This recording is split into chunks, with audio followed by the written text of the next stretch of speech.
Pittsburgh Sean here with another video, and continuing on what I was talking about last night with Pittsburgh and the Steelers and the game they're going to have this weekend against Chicago. And I promised I would give you my expectations for this weekend. It's a Sunday night game at Heinz Field. There's going to be some traffic delays. I think the Pirates have a home game this weekend. They had a lead in the ninth, and then they blew it. So now it looks like it could even be a loss for them. I don't know. I mean, I turned off the game about 5-10 minutes ago. About ready to go to bed. Another day of work. But anyway, okay. When it comes to the Steelers, this is pretty much it, folks. Like I said, I mean, the odds go down and down and down and down as you go 0-1, 0-2, 0-3, 0-4. It becomes harder and harder to make the playoffs if you can't win games. And right now, the Steelers aren't winning games because they aren't scoring points, which we talked about last night. Like I said, a lot of the blame goes to Todd Haley, but I've considered him to be a scapegoat for the problems up top because I talked about it last night. The problems are up top in the moves Rooney and Colbert are making. Okay? And Haley is inheriting those bad decisions, and he is obviously getting the blame for it. I think some of his play calls aren't sufficient. I don't think some of his play calls are working. I think that he does need to put it more in Ben's hands, as I talked about last night. But that being said, I think largely Todd Haley has inherited a very bad situation here in Pittsburgh. And he's just not taking advantage of it, and he wants to get back to what we've done best. Unfortunately, though, he is being a little hard-headed here by not realizing the personnel is lacking right now, and that's a big problem. Now, quite frankly, it's going to come, like I said, it's going to be, the key is basically the offense. Okay, I'm going to make this short and simple. If this offense can't get going, it's not going to win games.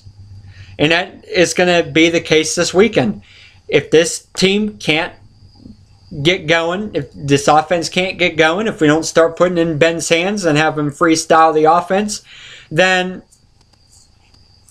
I mean, just not going to win. And it's the same with the Bears, and the Bears defense is pretty good.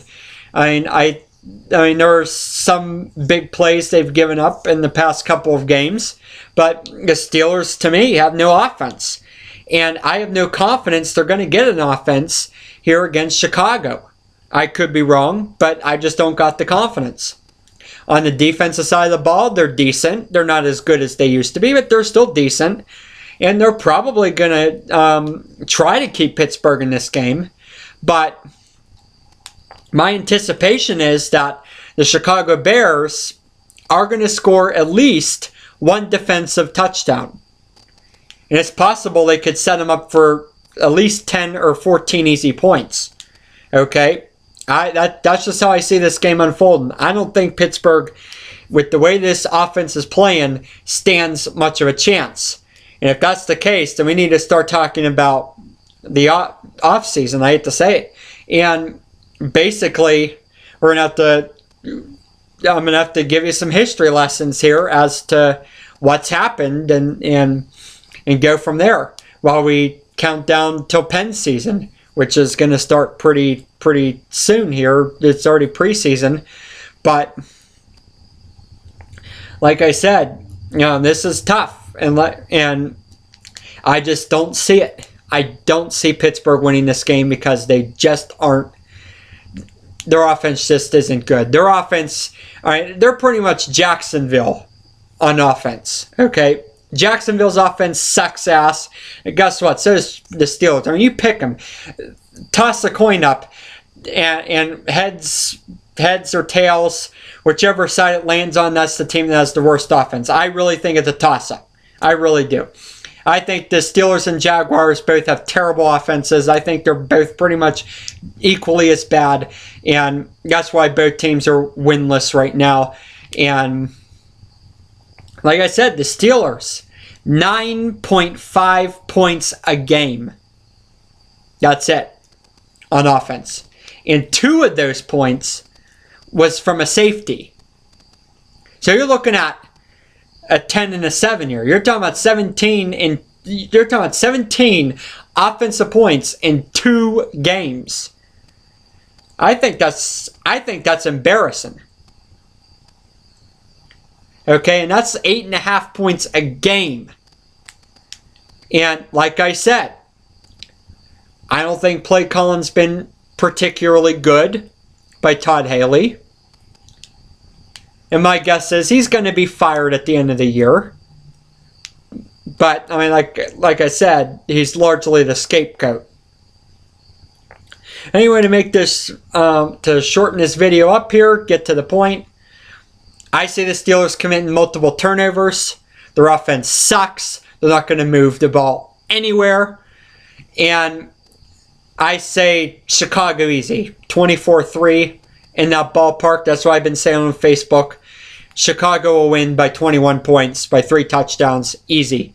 24-3. And I'm going to go on a limb and say that one of Chicago's touchdowns will be defensive. Okay?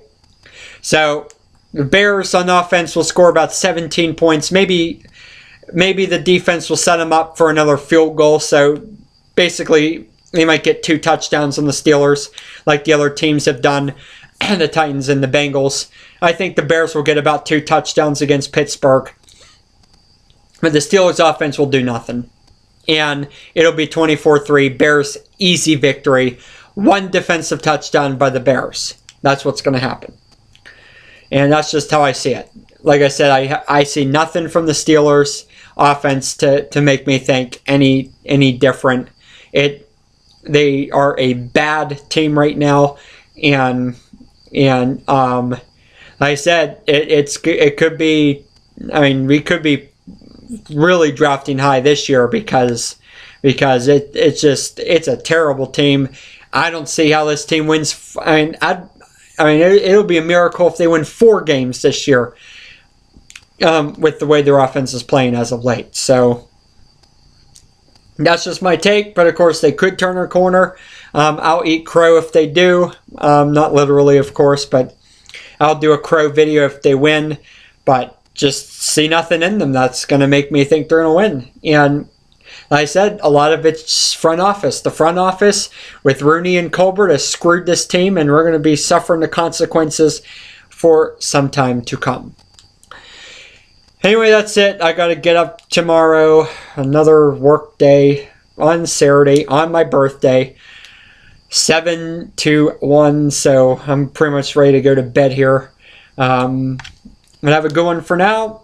Until later, everyone.